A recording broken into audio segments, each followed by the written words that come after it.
Dari kemarin, timeline di media sosial saya penuh dengan narasi-narasi kalau KPK sekarang sedang dilemahkan. Narasi yang berulang seperti kaset rusak itu mulai dimunculkan ketika pemerintah melakukan revisi terhadap Undang-Undang KPK. Sehingga KPK akhirnya dipaksa punya Dewan Pengawas dan pegawainya juga wajib berubah menjadi ASN. Revisi Undang-Undang KPK itu memang manjur. Terbukti KPK sekarang bukan lagi lembaga istimewa dan super body, tapi sudah menjadi lembaga negara biasa yang langsung bertugas di bawah presiden. KPK juga terikat dengan aturan-aturan sehingga mereka tidak bisa main sadap dengan membabi buta dan mudah disusupi oleh kepentingan politik. Sejak dulu KPK merasa bahwa mereka adalah lembaga super, berada di atas negara, bahkan seperti membangun negara di dalam negara. Padahal KPK itu digaji oleh negara. Sejak dibentuk pertama kali, negara sudah mengeluarkan anggaran sampai 15 triliun rupiah untuk KPK.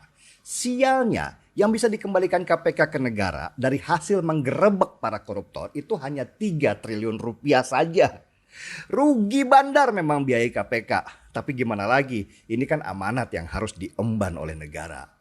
Dan sesudah KPK kembali ke negara berdasarkan amanat undang-undang, maka bersih-bersih pun dimulai di KPK. Para pegawai KPK harus menjalani tes wawasan kebangsaan sebagai syarat untuk menjadi ASN. Dan disinilah keributan itu kembali terjadi. Dari hasil tes wawasan kebangsaan itu keluar informasi ada 75 orang yang tidak lolos. Dan Ketua KPK Firly Bahuri sudah menegaskan mereka yang tidak lolos akan segera dipecat. Tes kebangsaan ini penting karena KPK bergerak di ranah hukum dan mereka juga dibekali oleh alat penyadap. Bayangkan kalau KPK dikuasai oleh kelompok yang ingin menjadikan Indonesia ini negara khilafah. Di KPK sendiri isu bahwa kelompok Taliban itu sangat mendominasi dan punya pengaruh besar di sana. Karena mereka menguasai serikat pekerja yang mereka beri nama Wadah Pegawai KPK. Keributan ini dikabarkan bermula dari pernyataan seorang penyidik senior di KPK, yaitu Novel Baswedan.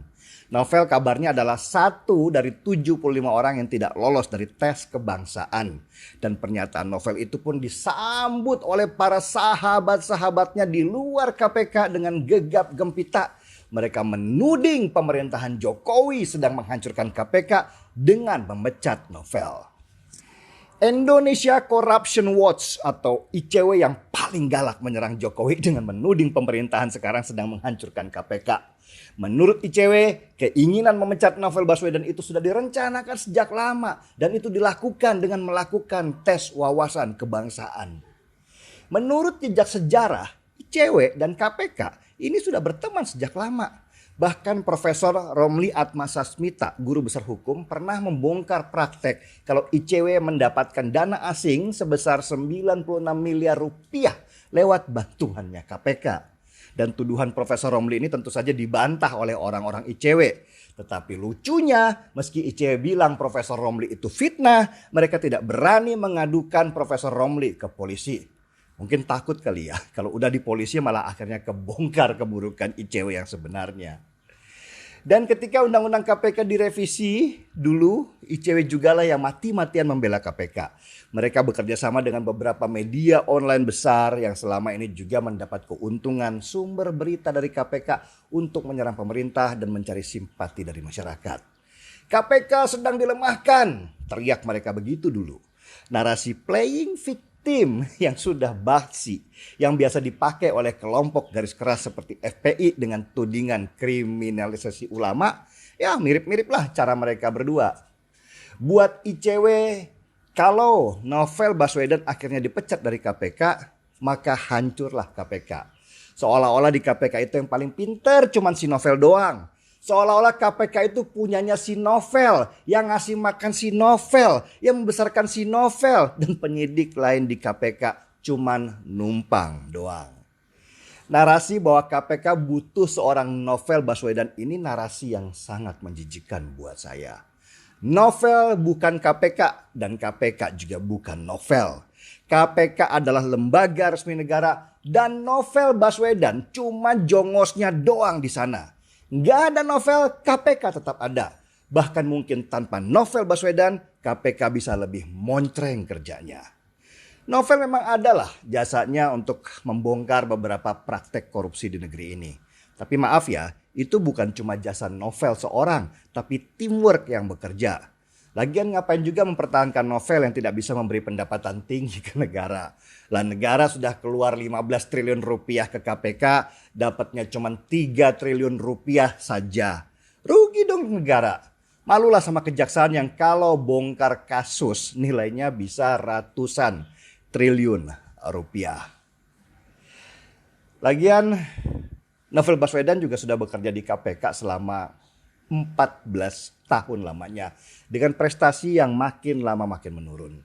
Tangkapannya semakin lama semakin kecil, tapi berita penangkapannya semakin lama yang semakin besar. Sudah waktunya memang pegawai-pegawai KPK lama dikeluarkan dari KPK, ganti dengan orang-orang baru dan muda yang lebih fresh dan lebih mumpuni. Lucu memang si Novel ini. Teriak-teriak terus dia terzolimi di dalam KPK, tapi dia tetap bertahan di sana. Ngapain terus bertahan di KPK, Vel? Apa KPK itu kamu jadikan periuk nasimu? Kamu jadikan pelindung untuk saudaramu yang pejabat itu? Takut ya kalau nanti KPK sudah nggak kamu pegang, saudaramu itu nanti kejang-kejang. Pembersihan KPK dari orang-orang lama dan kelompok Taliban itu memang sudah harus dilakukan. Dan Firly Bahuri, ketua KPK baru sudah memulai dengan memajang foto presiden dan wakil presiden di ruangan konferensi pers di KPK. Sesuatu yang tidak pernah dilakukan selama ini oleh KPK. Pesan dari dipajangnya foto itu sudah jelas bahwa KPK sekarang sudah kembali ke pelukan negara. Markisa, mari kita seruput kopi nanti kalau sudah buka puasa. Jadi di Siregar, kita di acara Timeline.